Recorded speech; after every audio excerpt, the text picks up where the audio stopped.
दोस्तों मैं बात हफीज हूं। परसों जंतर मंतर पर जिस तरह से भीड़ जुटाकर दंगा कराने के लिए मुस्लिम विरोधी इस्लाम विरोधी नारे लगाए गए थे वो तो आपने देखा ही था, आपको याद भी होगा। मैंने भी कल आपके साथ एक वीडियो साझा किया था उसको लेकर। उस पर अब आखिरकार दिल्ली पुलिस का एक बयान जारी हुआ है जिसमें यह कहा गया है कि हाँ, इस पूरे मामले के पीछे बीजेपी के एक बड़े नेता का नाम आ रहा है और उसकी जल्दी हम गिरफ्तारी करेंगे। ये 24 घंटे के बाद मुमकिन हुआ जब बहुत प्रेशर बन गया दिल्ली पुलिस के ऊपर, पक्षपात का आरोप लगने लगा।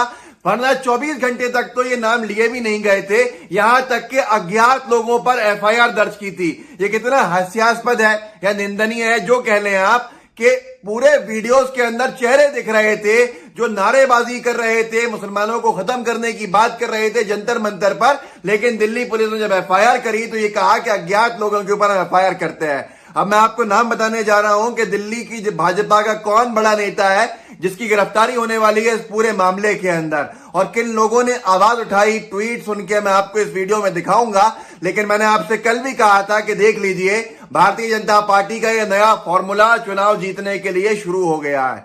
बोलता हिंदुस्तान ने छापा है दिल्ली पुलिस के हवाले से ब्रेकिंग न्यूज। दिल्ली पुलिस का बयान, दिल्ली के जंतर मंतर पर भड़काऊ नारेबाजी मामले में भाजपा नेता अश्विनी उपाध्याय होंगे गिरफ्तार, कई लोगों की पहचान भी की जा रही है।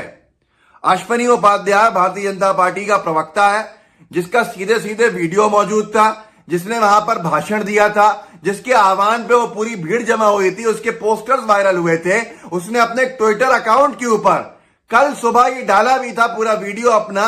लेकिन फिर भी दिल्ली पुलिस ने जब एफआईआर करी तो अज्ञात लोगों पर एफआईआर करी। किसके आदेश निर्देश पर, किसका डर था, ये तो आपको आने वाले वक्त में पता चल जाएगा। लेकिन अश्विनी उपाध्याय का नाम आखिरकार दिल्ली पुलिस को लेना पड़ा कल शाम में, या ये क्यों कह लीजिए कल रात में, कि उसको गिरफ्तार किया जाएगा। क्योंकि लोगों ने बार बार ट्विटर पे, सोशल मीडिया पे टैग कर करके दिल्ली पुलिस को अश्विनी उपाध्याय के सबूत दिखाने शुरू कर दिए थे। विनोद कापड़ी साहब ने तो एक मुहिम ही चला दी थी, मैं सल्यूट करता हूं उनको, कि उन्होंने मोदी जी को उनकी शपथ याद दिलाने के लिए हैशटैग चलाया था, अपनी शपथ सुनो मोदी जी। मैं आपको वो भी दिखाऊंगा पूरा का पूरा क्या था। लेकिन आगे चलते हैं इस मामले के अंदर। जब ये पूरी घटना घट गई थी तो अगले, तो मैं कह रहा हूं, दिल्ली पुलिस ने एफआईआर दर्ज की थी अज्ञात लोगों पे। ये उसका ट्वीट है एनआई का, और ये सुबह 10:09 का है। FIR registered against unknown persons after a video emerge showing, ये पूरा का पूरा वीडियो। ये मामला अजीब चल रहा है। कुछ दिन पहले हज हाउस को लेकर, हज हाउस के सामने जो दिल्ली का है, द्वारका का हज हाउस है जो बन रहा है अभी, उसके सामने विरोध प्रदर्शन किया था। कुछ इसी तरह के नफरतबाज संघियों के द्वारा किया गया था। उनके ऊपर भी जो एफआईआर करी गई वो भी अज्ञात लोगों के नाम पे की गई थी। ये एनआई का ट्वीट देख लीजिए, ये भी 2 दिन पहले का है। हमेशा की तरह कि ये अनआइडेंटिफाइड पीपल, अज्ञात लोगों के खिलाफ एफआईआर दर्ज की है। कोई गिरफ्तारी नहीं हुई।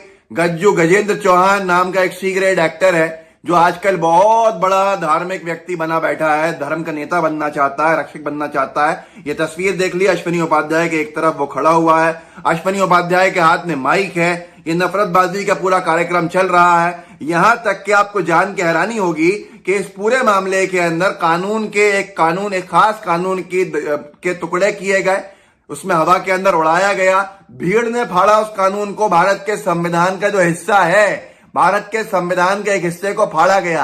अश्विनी उपाध्याय ने अपना वीडियो डाला उसके अंदर, वो वीडियो देख लीजिए कि ये अगर किसी और ने किया होता, किसी उर्दू नाम वाले ने किया होता, तो अब तक यूएपीए लग चुका होता। यूएपीए की मांग विनोद कापड़ी साहब ने जो की है, मैं आपको उसका भी दिखाऊंगा। लेकिन पहले ये छोटा सा वीडियो देखिए। अश्विनी उपाध्याय के इस वीडियो के बावजूद भी सुबह दिल्ली पुलिस ने जब एफआईआर की थी तो अज्ञात लोगों के खिलाफ की थी। ये देखिए वीडियो, एक झलक इसकी 20 सेकंड का, कैसे कानून की धज्जियां उड़ाई जा रही हैं और कहा जा रहा है कि पैरों में जगह है इस कानून की। देखिए, इस प्रोग्राम को बीजेपी लीडर अश्विनी उपाध्याय ने ऑर्गेनाइज किया था, जिसमें यक्सा सिविल कोड पर कानून बनाने का मुतालबा किया जा रहा था। इस प्रोग्राम में सैकड़ों बीजेपी कारकुनान ने शिरकत की। इस भीड़ को देखकर आप अंदाजा लगा सकते हैं कि कोरोना वबा के इस दौर में ये लोग जरा बराबर भी संजीदा नहीं नजर आ रहे हैं। इस प्रोग्राम को भारत छोड़ो आंदोलन का नाम दिया गया था, जिसमें, और इसके ऊपर अश्विनी उपाध्याय ने खुद ट्वीट भी किया था, भारत छोड़ो आंदोलन, प्रधानमंत्री जी से निवेदन है कि अंग्रेजी कानून समाप्त करो और समान शिक्षा, समान चिकित्सा, ये सारी चीजें, ये कानून लागू करें। अब यहां पर ये वीडियो इसने खुद डाला, उसके बावजूद भी इसके ऊपर कोई कार्रवाई अभी तक नहीं हुई। कार्रवाई कैसे हुई कि नाम लेना पड़ा दिल्ली पुलिस को अश्विनी उपाध्याय को गिरफ्तार करने के लिए। वो इसलिए क्योंकि प्रेशर बन गया था। विनोद कापड़ी साहब ने अथक प्रयास किए, एक के बाद एक ट्वीट्स किए, सबूत दिए, उनके साथ उनकी मुहिम में और भी लोग जुड़े। मैं आपको कुछ ट्वीट पढ़ के सुनाता हूं। विनोद कापड़ी साहब ने लिखा था, भारत जोड़ो आंदोलन के नाम से हुए इस तथाकथित प्रदर्शन में बीजेपी के अश्विनी उपाध्याय और C grade actor Gajju Chauhan भी दिख रहे हैं। दिल्ली को जलाने की कोशिश करने वालों पर, साजिश करने वालों पर दिल्ली पुलिस कब कार्रवाई करेगी। सुप्रीम कोर्ट के रिटायर्ड जज जस्टिस काटजू साहब तक को इसके ऊपर लिखना पड़ा। मतलब कितना प्रेशर बना, तब जाके एफआईआर होकर और बाद में अश्विनी उपाध्याय के नाम को लेकर दिल्ली पुलिस को बयान देना पड़ा। काटजू साहब ने लिखा, जस्टिस काटजू ने अमित शाह और नरेंद्र मोदी जी को टैग करके अंग्रेजी में लिखा, अगर आपको अभी भी कोई शक है किसी भी चीज को लेकर तो ये वीडियो है। लीडर्स, आपके जो पार्टी के नेता हैं, उनका जो भड़काऊ भाषण दे रहे हैं और हिंसा की तरफ लोगों को ले जाने की बात कह रहे हैं, मेहरबानी करके मेरे भारत को बचाइए। इसके साथ साथ प्रशांत कनौजिया मशहूर पत्रकार हैं जिनको हर कभी मोदी जी की पुलिस जो है जेल में डाल देती है एक महीने के लिए। उन्होंने भी लिखा, नमस्कार दिल्ली पुलिस, ये रहा उन आतंकियों की तस्वीर जिनको आप अज्ञात कह रहे हैं, लेकिन इनमें से किसी का नाम उर्दू वाला नहीं है। हो सकता है कपड़ों से पहचान लो, क्योंकि प्रधानमंत्री इसमें बहुत माहिर हैं। जब ये सब हो रहा था तो दिल्ली पुलिस भी वहां मौजूद थी। हो सकता है पानी पीने गए हों। इन्होंने तस्वीरें क्लोजअप कर करके, क्रॉप कर करके कम से कम 8 लोगों की डाली कि इसके बाद भी आप अज्ञात कहोगे क्या या आप कार्रवाई करोगे।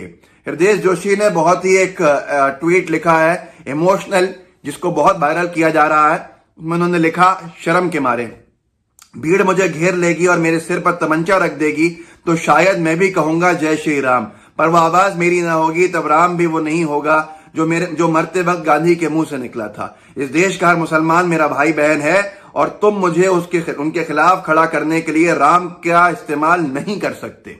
ये हमारे हिंदू भाइयों की आवाज है।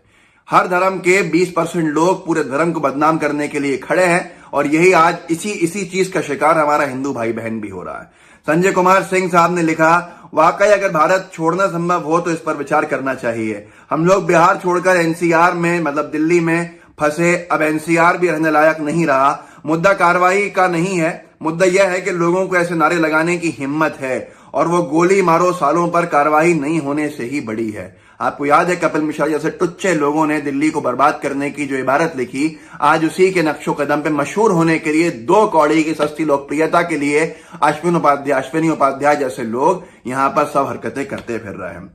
अब यहां पर दिल्ली पुलिस का ये ट्वीट फाइनली इन सब के प्रेशर के बाद आया कि अश्विनी उपाध्याय और दूसरे जो लोग कल दिल्ली के इस पूरे मामले के अंदर इन्वॉल्व थे, इनको गिरफ्तार करेगी दिल्ली पुलिस।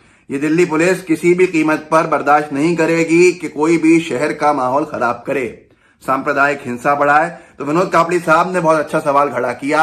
उन्होंने लिखा इसके ऊपर कि ठीक है, और इन जो आपने जो बात कही है, इसके अलावा इन and book these goons Ashwini Upadhyay, Gajju Sen, others under UAPA NSA Delhi police.